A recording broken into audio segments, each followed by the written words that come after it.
Hello, so let's read this question. The question says here, assertion to hear distinct beats difference in frequencies of two sources should be less than 10.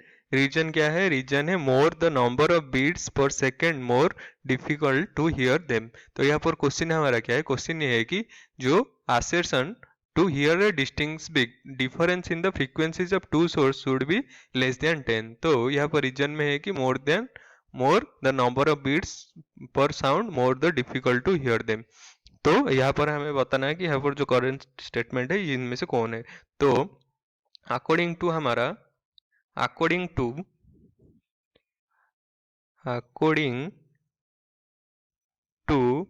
The property of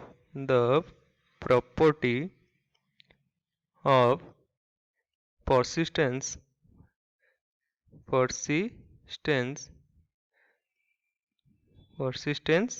of hearing ये जो according to the property of persistence of hearing जो the impression of the sound of जो होगा तो ये क्या होगा, ये हो जाएगा हमारा 1/10 सेकेंड. ये जो आवर जो परसिस्ट करता है हमारा माइंड को हियर टू माइंड, तो ये कितना हो जाएगा 1/10 सेकेंड. तो therefore a number of beats per second should less than 10. तो जो number of beats होगा वो less than 10 होगा. तो a number of beats per second should be less than कितना हो जाएगा 10. तो लेस देन 10 होगा तो हेंस द डिफरेंस फ्रीक्वेंसीज, तो ये यहाँ पर क्या हो जाएगा जो डिफरेंस फ्रीक्वेंसीज है, hence the difference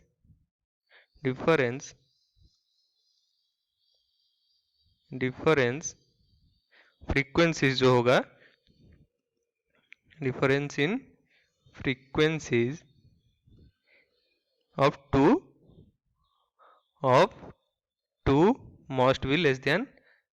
must be less than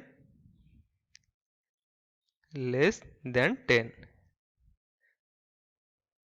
तो यहाँ पर क्या हुआ हमारा जो according to property of persistence of hearing जो टू माइंड जो ये है 1/10 सेकेंड. तो यहाँ पर क्या है जो नंबर ऑफ बीट्स होगा वो पर सेकेंड क्या होगा लेस देन 10 होगा, और जो डिफरेंस इन फ्रीक्वेंसीज होगा 2 मस्ट बी लेस देन 10 हो गया. असर्शन पर क्या है to hear the distinct beats difference in the frequencies of two source is should be less than 10. तो यहाँ पर क्या हुआ ना, अगर ज़्यादा इंटरफेरेंस होगा तो ज़्यादा बीट प्रोड्यूस होगा, तो यहाँ पर क्या होगा ना सुनाई देने को डिफिकल्ट होगा. तो रीजन यहाँ पर करेक्ट है, लेकिन जो असर्शन है ये करेक्टली एक्सप्लेनेशन नहीं हुआ है, क्योंकि जो नंबर ऑफ बीट्स होगा per second should be less than 10 होगा. तो ये यह सिर्फ difference of frequencies of two source of should be less than 10 ये बताया गया है कि यहाँ पर करेक्ट एक्सप्लेनेशन नहीं हुआ है. तो option B is correct, both assertion and the reason are true but reason is not correct explanation for the assertion.